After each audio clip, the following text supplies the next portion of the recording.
Hello toppers, स्वागत है आप सभी का टॉपर बिल के एक और नई क्लास में। आज में स्टार्ट करना है आपका समाकलित वेग समीकरण। समाकलित वेग समीकरण फर्स्ट हम देखेंगे आखिर हमें समाकलित वेग समीकरण की ज़रूरत क्या पड़ी। सेकंड हम देख रहे होंगे जो हमारी रिएक्शंस हैं n बराबर 1 के लिए n बराबर 0 के लिए हम समाकलित वेग समीकरण प्राप्त करेंगे। तथा लास्ट में हम देखेंगे अभिक्रिया की मतलब अगर हाफ लाइफ रिएक्शन कौन सी होती है, यानी कि हाफ लाइफ रिएक्शन के लिए भी हम समाकलित वेग समीकरण देख रहे होंगे, यानी कि n बराबर 1/2 के लिए। यही आपके सिलेबस में है। जो हमारी जो अभिक्रिया का वेग व्यंजक है, वेग व्यंजक में हमें क्या करना होता है, ग्राफ बनाना होता है। किसके बीच में, समय और सांद्रता के बीच में ग्राफ होता है, जिसमें t बराबर मतलब t समय पर हमें एक स्पर्श रेखा खींच के उसकी ढाल को मापना होता है। लेकिन ये हमेशा आसान नहीं होता इसे मापना, कभी कभी इसे मापना बहुत ज़्यादा टिपिकल हो जाता है। तो इस केस में हमें अभिक्रिया की जो सांद्रता है उसकी कोटि निकालना भी बहुत कठिन हो जाता है, जिसकी वजह से हम उसके वेग व्यंजक को प्राप्त नहीं कर सकते।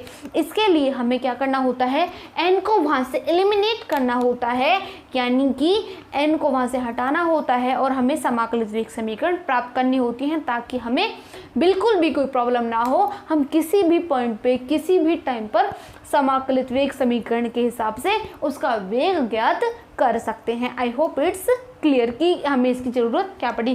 फर्स्ट हम देखते हैं शून्य कोटि की अभिक्रिया। क्या देखेंगे, शून्य कोटि की अभिक्रिया के लिए वेग व्यंजक कैसे प्राप्त करें, समाकलित वेग व्यंजक। ठीक है, देखेंगे शून्य कोटि की अभिक्रिया के लिए समाकलित वेग समीकरण क्या होगा। हमें क्या पता था कि माइनस, क्या पता है हमें, minus dr by dt equal to क्या था, KRN था। यही तो था, KRN था। हम यहाँ से अच्छे से कर लेते हैं, ये सारी चीज़ें थी। और यहाँ पे n बराबर क्या था बच्चा, n बराबर 0 था। तो this is equal to K dr by dt equal to क्या आ गया आपका, r की पावर 0 k। तो this is equal to K बराबर dr बाई dt आ गया। K dt इक्वल टू क्या आ जाएगा, dr। ये चीज़ आ जाएगी। नेगेटिव साइन आप इधर ले जाओ या इधर रखो, बात एक ही होगी। इक्वल टू क्या आ जाएगा आपका, K dt। क्या आ जाएगा आपका, इक्वल टू K dt आ जाएगा। ठीक है, यहाँ तक आपको समझ में आया ना। Okay, dr by dt equal to K r0 था, K दिस वन। ठीक है, r0 का मतलब 1 होता है, वो मैंने अभी समझाया था लास्ट क्लास में। यदि आपने नहीं देखी है तो आपको लिंक दिख रहा होगा, वहाँ से देख लीजिएगा। K dt this one equal to this one हम नेगेटिव साइन इधर रखें या इधर रखें, बात एक ही होगी। अब यहाँ से आगे देखिए, यहाँ पे dr equal to K dt, यही तो था। अब देखो, उचित सीमाओं में समाकलन करने पर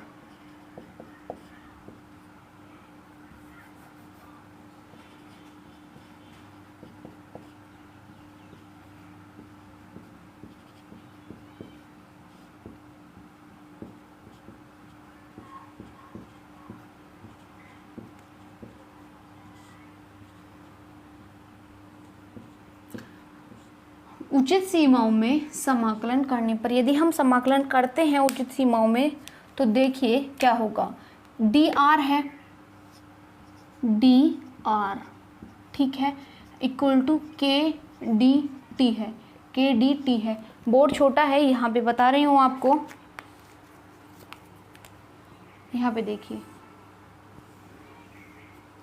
कोई भी रिएक्शन है t बराबर 0, यानी कि एक रिएक्शन जब स्टार्ट नहीं हुई है, रिएक्शन स्टार्ट नहीं हुई है, और t बराबर t यानी कि जब वो रिएक्शन पूरी हो गई है तब के लिए।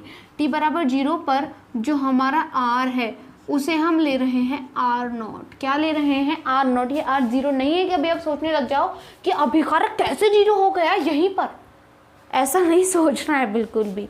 ठीक है, ये ऐसे बिल्कुल भी नहीं है, बिल्कुल अलग कॉन्सेप्ट है। यहाँ पे है कि t बराबर 0 पे जो हमारा अभिकारक है वो तो सेम ही रहेगा, उसको आप r0 बोल दीजिए, चाहे तो r बोल दीजिए, जो आपका मन करे आप वो बोल सकते हैं, ठीक है। और t बराबर t पर वो क्या हो रहा है, इसे हम बोल रहे हैं RT, यानी कि अभिकारक आपका t बराबर t पर हो गया RT। क्या हो गया बच्चा, RT हो गया। तो उसी हिसाब से उचित सीमाओं में समाकलन करोगे। लिमिट कैसे लगेगी, लिमिट लगेगी आपकी r की लिमिट, नेगेटिव साइन हुई तो था नेगेटिव, r की लिमिट कैसे लगेगी,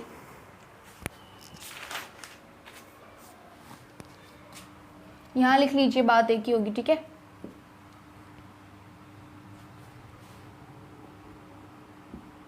देखो ये है, अब r की लिमिट क्या है, r0 से RT, जो d के साथ में होता है लिमिट उसके हिसाब से लगती है। मैथ्स वालों को पता होगा, साइंस वालों मतलब जो बायो वाले हैं वो ध्यान दीजिए कि जो r है r के हिसाब से लिमिट लगेगी। लिमिट है r0 से RT और t की लिमिट है 0 से t।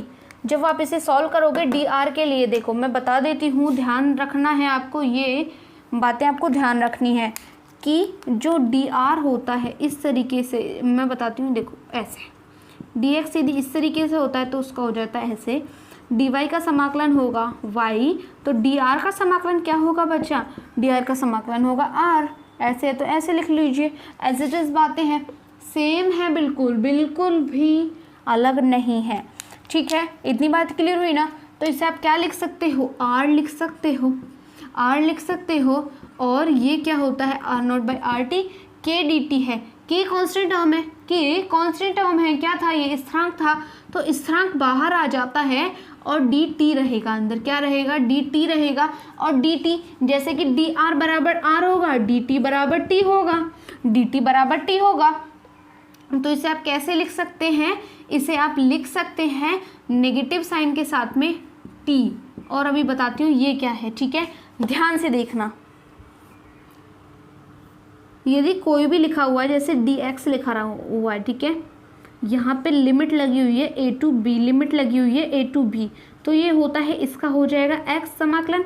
और लिमिट करते हैं हम इस तरीके से, लिमिट लिख देते हैं a टू b, और फिर हम क्या करते हैं, अपर लिमिट माइनस लोअर लिमिट। क्या करोगे, अपर लिमिट माइनस लोअर लिमिट करोगे, तो b माइनस ए हो जाएगा।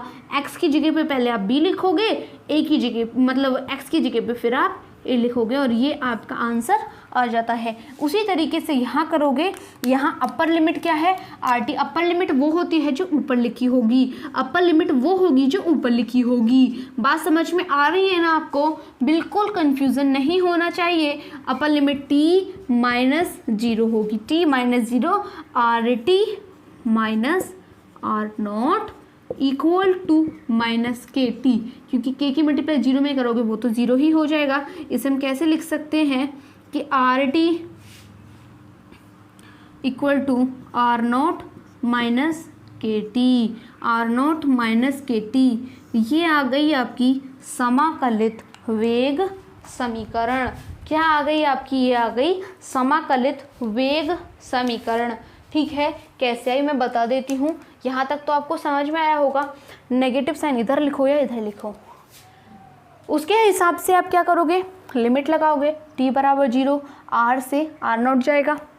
r0 का मतलब वो नहीं है जो आप समझोगे, r0 का मतलब है कि जो प्रक्रिया शुरू नहीं हुई है, t बराबर 0 ले रहे हो आप, जब भी 0 ले रहे हो तो उस पे जो अभिकारक है उसकी सांद्रता जो है वो r0 है। क्लियर हुई इतनी बात, ठीक है।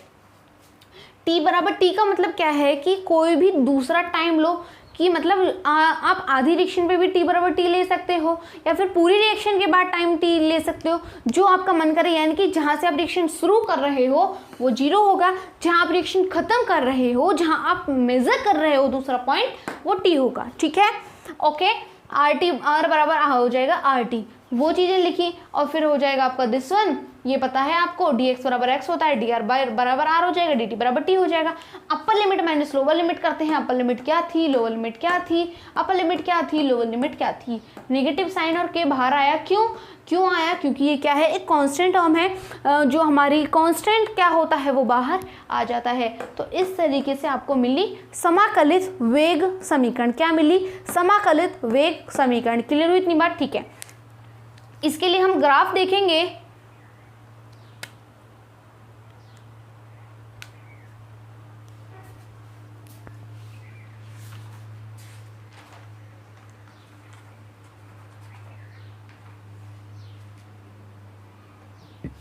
देखो ग्राफ बना लेते हैं हम, यहाँ पर विजिबल है ना, विजिबल है, कहाँ बनाए, चलो एक बार स्क्रीनशॉट लीजिए, मिटा के बनाते हैं। ले लिए screenshot. y equal to C plus M X से, सी प्लस एम एक्स से, तो c क्या आ रहा है हमारा, आर नोट आ रहा है, m क्या आ रहा है, माइनस के आ रहा है। ठीक है, इसके लिए जो ग्राफ होता है ये आप ध्यान से देखिए, मैथ्स वाले बच्चों को पता होगा, बायो वाले बच्चे इसे याद रख सकते हैं। इसका जो ग्राफ होता है, x पे क्या दिख रहा है आपको, x पे t दिख रहा है तो t यहाँ आ गया, और जो y पे क्या दिख रहा है, आर टी, यानी कि ऊपर आर टी मेजर कर रहे हैं। ठीक है, आर नोट क्या है हमारा, आर नोट सी है, यानी कि यहाँ पे आर नोट रहा होगा। जो यदि k नेगेटिव होता है, यदि m नेगेटिव होता है तो जो हमारा ग्राफ है वो नीचे बनता है, यदि पॉजिटिव होता है तो ग्राफ ऊपर बनता है। बात समझ में आई। ये क्या दिखा रहा है, m इक्वल टू माइनस के, क्या दिखाएगा, m इक्वल टू माइनस के, और इस तरीके से आपका ग्राफ बन जाएगा, इस तरीके से आपका ग्राफ बन जाएगा। यहाँ पे आप 0 ले लीजिए। बात समझ में आई, स्क्रीनशॉट लीजिए, आगे चलते हैं।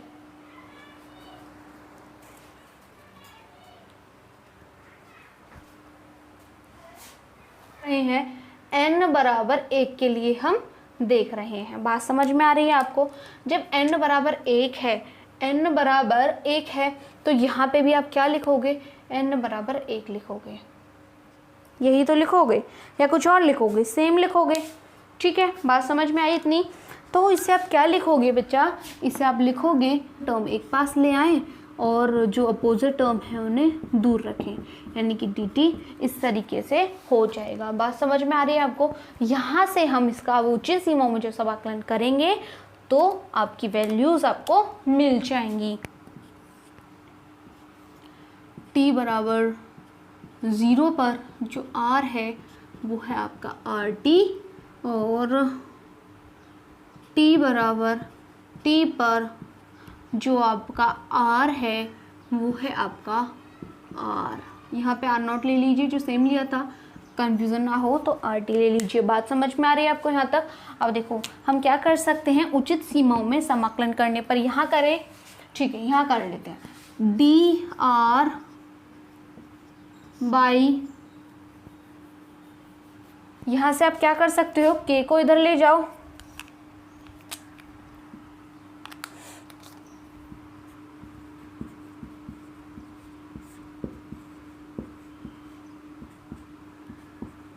k dt, नेगेटिव साइन आप इधर ले जा सकते हो। यहाँ से आगे हम यहाँ बढ़ रहे हैं। ठीक है, यहाँ बढ़ रहे हैं। ओके, क्या है आपका dr बाई r है, इक्वल टू क्या है बच्चा, माइनस के dt है। उचित सीमाओं में समाकलन करने पर, जब आप उसका उचित सीमाओं में समाकलन करोगे, r से r नॉट से rt जाएगी लिमिट, और ये लिमिट कहाँ से कहाँ जाएगी, 0 से t जाएगी, 0 से t जाएगी। ये बात आप याद रखोगे, ये बात तो याद ही रखनी पड़ेगी। मैथ्स वाले बच्चों को इनके लॉजिक पता होंगे, लेकिन बायो वाले बच्चे इन्हें याद रखेंगे। dr बाई r, ठीक है, dr बाई r का जब समाकलन किया जाता है तो वो होता है log r। क्या होगा, log r होगा, तो उसका समाकलन होता है log x। dy by y होता है, उसका समाकलन होता है dy। dr बाई r होगा तो उसका समाकलन क्या हो जाएगा, उसी पैटर्न के हिसाब से log r हो जाएगा। क्या हो जाएगा, log r हो जाएगा। या फिर हम इसे ln r भी बोल सकते हैं, इसे ln r भी बोल सकते हैं। ठीक है, ln भी बोल लीजिए, आपकी मर्जी है, ln y बोल दीजिए। ठीक है, अब बात समझ में आई। यहाँ से आगे लिखेंगे आप ln r। लिमिट कहाँ से कहाँ तक लगी, लिमिट लगी r नॉट से rt। यहाँ पे माइनस के लिमिट कैसे लगेगी, ये चीज़ dt आ जाएगी, अभी बताया था आपको, 0 से t लिमिट लगेगी। लिमिट रखिए, लिमिट रखोगे, upper limit minus lower limit, upper limit minus lower limit, rt यानी कि ln rt minus ln r naught. ln r नॉट, this is equal to minus k बाहर और t minus 0, this is equal to ln are t minus ln are naught equal to minus के t, this is equal to ln are t बराबर, ये चीज़ इधर जाएगी, इससे आप लिख सकते हो ln आर नॉट माइनस के टी। यहाँ तक बातें समझ में आई या नहीं आई, ये बताओ। फिर से बता देती हूँ मैं यहाँ तक, फिर हम इसका ग्राफ देखेंगे। देखो यहाँ तक बातें समझ में, t बराबर 0 पर ये बातें तो पहली हैं। ये बात नहीं है कि dr बाई आर का समाकलन क्या होता है, ln r, dx by x का समाकलन ln x, dy by y का समाकलन ln y। बात क्लियर है। उचित सीमाओं में जब आप इसका समाकलन करोगे तो अपर लिमिट से लोअर लिमिट, मतलब लोअर लिमिट से अपर लिमिट रखोगे, लोअर लिमिट से अपर लिमिट रखोगे, उस तरीके से dr बाई आर का हो जाएगा ln r, के dt का क्या हो जाएगा, के बाहर आ जाएगा, कांस्टेंट टर्म है, dt हो जाएगा, आर नॉट से आर टी, 0 से t, लिमिट रखी, वैल्यूज आ गई, समाकलित वेग समीकरण याद रखोगे ln are T equal to ln are naught minus के टी। अब इसका ग्राफ यहाँ तक स्क्रीनशॉट लीजिए, लेते हैं। c प्लस एम एक्स से करोगे तो c इक्वल टू आएगा आपका, c इक्वल टू क्या आएगा, ln आर नॉट और m बराबर क्या आ जाएगा, माइनस के। ग्राफ क्या बनेगा, यदि हाँ हैगा तो ग्राफ क्या बनेगा, m इक्वल टू माइनस के है।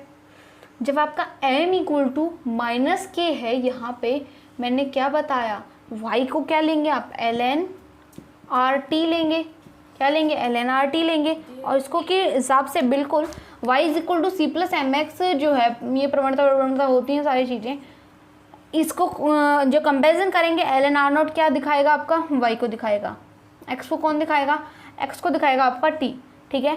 m इक्वल टू माइनस के है तो जिसके हिसाब से ग्राफ नीचे की तरफ बना, और यहाँ पे क्या है आपका ln आर नॉट है, क्या है, ln आर नॉट है। यदि m बराबर पॉजिटिव होता है कोई भी चीज़ तो ग्राफ बनता है अपर, क्या बनता है, ग्राफ अपर बनता है। बात समझ आई, आगे चलें। ओके, अब हमारा लास्ट पॉइंट बचता है आज का, हम देखने वाले हैं अर्ध अभिक्रिया, ठीक है। के लिए हम समाकलित वेग समीकरण की गणना करने वाले हैं।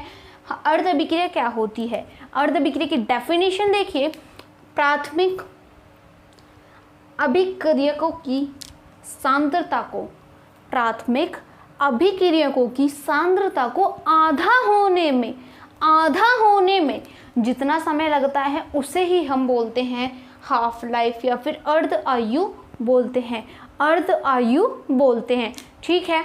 अब देखो फिर से बोलती हूँ मैं, यानी कि जो हमारा अभिक्रियक है, कोई भी जो अभिक्रियक है उसे आधा होने में जितना समय लगेगा, यानी कि जब वो आधा हो जाएगा, अर्ध का मतलब हाफ, अर्ध का मतलब आधा, जब वो आधा हो जाएगा वही क्या होगा आपका अर्ध आयु होगा, ठीक है। यानी कि देखो t बराबर क्या रहा होगा आपका, यदि t बराबर 0 है, समझा रही हूँ, r नॉट बराबर क्या है, मतलब r बराबर क्या है, r नॉट है, t बराबर आधा है यानी कि 1/2 है, t बराबर t 1/2 है, t 1/2। कुछ बच्चे इसे ऐसे लिख देते हैं तो वो गलत है, वो नहीं लिखना है, यानी कि आधा होने में, अर्ध आयु को डेनोट करोगे आप t 1/2, क्या होगा,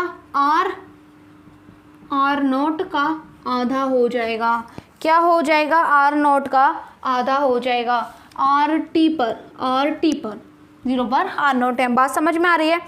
उसी के हिसाब से हम सेम प्रोसेस करेंगे। कोटि की अभिक्रिया थी वो क्या थी, RT equal to R naught minus KT थी, यही तो थी, यानी कि इतने में तो रिएक्शन खत्म हो रही थी। शून्य कोटि के लिए अभिक्रिया की बात हो रही है यहाँ पे। शून्य कोटि की अभिक्रिया के लिए यदि हम देखें, शून्य कोटि की अभिक्रिया के लिए, किसके लिए, शून्य कोटि की अभिक्रिया के लिए, हाफ लाइफ किसके लिए देख रहे हो बच्चा आप, शून्य कोटि की अभिक्रिया के लिए आप इसे देख रहे हो। क्लियर हुई इतनी बात। रिएक्शन क्या थी याद होगी आपको, अभी जो पढ़ाया मैंने ये हो गई। अब देखो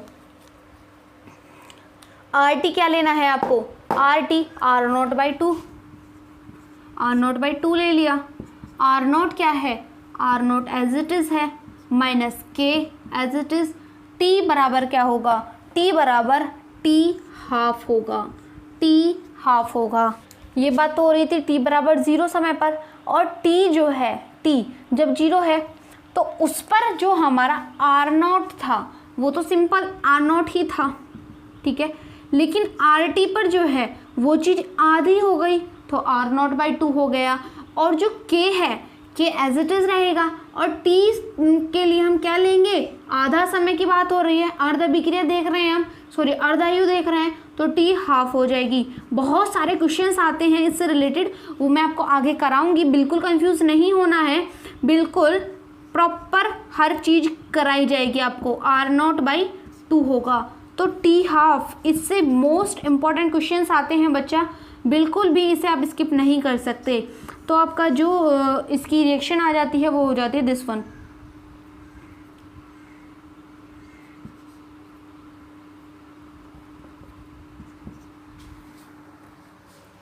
देखो आर नॉट बाई टू था equal to are naught minus के t by two, t half, k T half, इसको हम इधर ले गए, इसको जब आप इधर ले जाओगे ये चीज़ हो जाएगी नेगेटिव, जब ये चीज़ नेगेटिव हो जाएगी ये चीज़ पॉजिटिव थी, अब ये जो नेगेटिव साइन है ये भी तो कहीं जाएगा, इसे आप इधर ले जाओगे तो जो नेगेटिव चीज़ थी वो हो जाएगी पॉजिटिव, जो पॉजिटिव चीज़ थी वो हो जाएगी नेगेटिव। तो क्या बचा, r naught minus are naught by t बचा, r naught minus are naught by t बचा। तो जो हमारा टी है, जो हमारा के है, के जो हमारा के था, के तो इनके साथ में चल रहा है तो के इसके साथ में चला, जब टी हाफ देखा हमने सिंपल तो जो के था वो इसके डिवाइड में चला गया। जब आप सब्ट्रैक्ट करोगे, देखो जब ए में से क्या घटाओ आप, ए बाई टू घटाओगे तो क्या आ जाएगा, 2a minus A by two, this is equal to A by two, A by two बचाना, तो उसी हिसाब से R naught minus are naught by two होगा, तो आर नॉट बाई टू क्या हो जाएगा, टी हाफ आपका ये निकल के आ जाएगा। यानी कि शून्य कोटि की अभिक्रिया के लिए यदि हम अर्ध आयु देखें, अर्ध आयु यदि हम देखें तो क्या होगी बच्चा, वो आपकी ये होगी। सिंपल आप फॉर्मूला लगा सकते हो, बात समझ में आई, ओके। यानी कि इसमें प्राथमिक अभिक्रिया देखी अभिकारक यूज हो रहा है, बाद के अभिकारक का कोई रोल नहीं है। अब हम देखेंगे n बराबर 1 के लिए, ठीक है। तो आपकी रिएक्शन क्या थी, अभी आपने पढ़ी थी, रिएक्शन थी आपकी ln r naught ln are T equal to ln r naught minus के टी, यही तो आपकी रिएक्शन थी, यही तो आपकी रिएक्शन थी। और अर्ध अभिक्रिया के लिए आपको क्या लगाना है, सिंपल ये चीज़ें आपको फॉलो करनी है, सिंपल ये चीज़ें आपको फॉलो करनी है। रिएक्शन ही बोलती है कि अभिकारक को आधा होने में, यानी कि अभिकारक यदि इतना था तो आधा कितना हो जाएगा, भाग दो कर दो, और t बराबर 0, और वही चीज़ क्या हो जाएगी आपकी अर्ध आयु बताई जाएगी, वही आपकी क्या होगी, अर्ध आयु होगी। उसी के हिसाब से वैल्यू पुट कीजिए, आपका मिल जाएगी रिएक्शन, मिल जाएगी, मतलब समीकरण इक्वेशन। ln आर टी की जगह क्या लिखोगे, आर नॉट बाई टू लिखोगे, this is equal to ln are naught as it is रहेगा, r naught as it is था, माइनस के टी के लिए आप क्या लिखोगे, यानी कि टी बराबर 0 तो लिखोगे नहीं यहाँ पे, यानी कि वो समय जो अभिकारक मतलब अभिकारक की जो सांद्रता वो आधी हो चुकी है, वो है आपका टी हाफ, वो क्या है आपका टी हाफ है, क्या है आपका टी हाफ है, ठीक है। अब देखो आप इसे कैसे लिख सकते हो, लिख सकते हो कि टी हाफ जैसे आपने पहले किया सेम करना है, ln are naught minus ln are naught by two. बात समझ में आई, यहाँ तक समझ में आई। अब देखो यहाँ पे कुछ लॉ के फॉर्मूलेस होते हैं वो लगेंगे कि टी हाफ इक्वल टू यदि होता है ln x माइनस, चूँकि ln x minus ln y होता है हमारा ln x बाई वाई, ठीक है। तो क्या लिखोगे आप, ln x, यदि हम इसे x मान लें और इस पूरी की पूरी टर्म को y मान लें तो क्या हो जाएगा x माइनस वाई, तो डिवाइड हो जाता है वहाँ पे, तो होगा ln r0 by r0 by 2। इसे आप कैसे लिखोगे, इसे आप लिखोगे k t हाफ बराबर, जब इसे आप सॉल्व करोगे तो क्या होगा, इसे उल्टा करो तो क्या निकल के आ जाएगा, ln 2 निकल करके आ जाएगा। क्यों आया, देखो ln है r0 है, इसका मतलब 2 बाई r0 होगा, 2 से 2 कट जाएगा, क्या बचेगा, सिर्फ ln 2 बचेगा। समझ आया ना, ओके। अब देखो नेक्स्ट, ये बचा ln 2। अब यहाँ से t हाफ निकाल सकते हो, t हाफ सिंपल क्या आएगा, ln 2 बाई के, यहाँ तक आप छोड़ सकते हो, या फिर आप ln किसकी, ln 2 की वैल्यू भी आप रखोगे, क्या होती है वैल्यू 2.303 log बाई के, क्या होगी log 2, 2.303 log 2 क्यों होगा, यहाँ पे ln है, ln को जब हम log में कन्वर्ट करते हैं तो वो होता है log, वो होता है हमारा 2.303 log, यहाँ पे 2 था, 2 रहेगा। अब 2 की वैल्यू क्या होती है, 2 की वैल्यू होती है 0.301, क्या होती है 0.301, तो क्या लिखोगे, t हाफ बराबर 2.303 इंटू 0.301 डिवाइडेड बाई के। जो आप इसे सॉल्व करोगे तो t हाफ निकल करके आएगा, हाँ t हाफ निकल करके आएगा 0.693 डिवाइडेड बाई के, 0.693 डिवाइडेड बाई के। यदि आपको दिख नहीं रहा है तो मैं यहाँ लिख देती हूँ कि t हाफ निकल करके आया आपका 0.693 डिवाइडेड बाई के। इस बात से आपको क्या पता चल रहा है, इससे आपको सिंपल सा एक बात पता चल रही है कि जो हमारा अर्ध आयु है, प्राथमिक अभिक्रिया के लिए जब हम अर्ध आयु देखते हैं तो वो किसी भी अभिकारक की सांद्रता पर डिपेंड नहीं करेगी, वो कांस्टेंट होगी। वो क्या होगी, कांस्टेंट एक टर्म होगी। फिर से देखिए, ये सारी बातें आपको समझ आ गई होंगी। प्राथमिक अभिक्रिया हेतु देखा, प्राथमिक अभिक्रिया ये थी, इसमें वैल्यूज पुट की, RT की जगह R0 बाई 2, R0 के T हाफ हो जाएगी, ठीक है। K T half equal to ln R0 minus R0 by 2। इसे हम क्या किया, हमने सिंपल ये जो था ये, इसे हम इधर ले गए, इसे हम इधर ले आए, तो वही किया हमने, सिंपल ये हो गया। तो इसमें से जब आप ln x माइनस वाई, यदि हम इसे x माने और इसे y माने तो होता है ln x बाई वाई। इस तरीके से आपका क्या बचा, सिर्फ 2 बचा। और ln 2 को जो आप चेंज करोगे log में तो वो होता है 2.303 log के बराबर, और log 2 सेम रहेगा, क्योंकि यदि हम ln x की बात करें वो होता है 2.303 log x, इसका मतलब ये होता है। तो यहाँ पे जब 2 था, 2 रख दो तो 2.303 log 2, और log 2 की वैल्यू क्या होती है, जब भी कांस्टेंट हमें तो इसकी वैल्यू होगी, इसकी वैल्यू होती है log 2 की क्या होती है, ये रही 0.301। इसके हिसाब से जब हमने इसकी मल्टीप्लाई की तो हमारी वैल्यू निकल करके आई t हाफ बराबर 0.693 डिवाइडेड बाई के। आई होप आपको समझ आया है। यदि आपको ये सारी चीज़ें समझ आई हैं तो बहुत अच्छी बात है। अब देखो नीचे जो व्हाट्सएप नंबर शो है वहाँ पे आप कांटेक्ट करोगे, वहाँ से आपको एक लिंक मिलेगा, वहाँ से आप नोट्स परचेज कर सकते हो, जो कि बिल्कुल proper colourful hand written notes हैं, बिल्कुल भी कोई झमेला नहीं है, बहुत अच्छे से बताया गया है सारी बातों को। अब देखो जो हमारा टी हाफ है, टी हाफ क्या बताता है, यदि हम प्राथमिक कोटि के अभिक्रिया की बात करते हैं तो वो बताता है कि वो टी हाफ उसके लिए कांस्टेंट टर्म होता है। क्यों, ये भी कांस्टेंट है, ये भी कांस्टेंट होगा, सिंपल है। और एक बात याद रखनी है कि जो हमारे नोट्स हैं वो आपको क्या करेंगे, मदद करेंगे 90+ स्कोर करने में, ठीक है। इसे नेक्स्ट वाली वीडियो में हम इस रिलेटेड एनसीईआरटी के क्वेश्चंस, जो एनसीईआरटी क्वेश्चंस होते हैं उन्हें करेंगे और एग्जाम्पल्स को कर रहे होंगे। तब तक के लिए बाय बाय।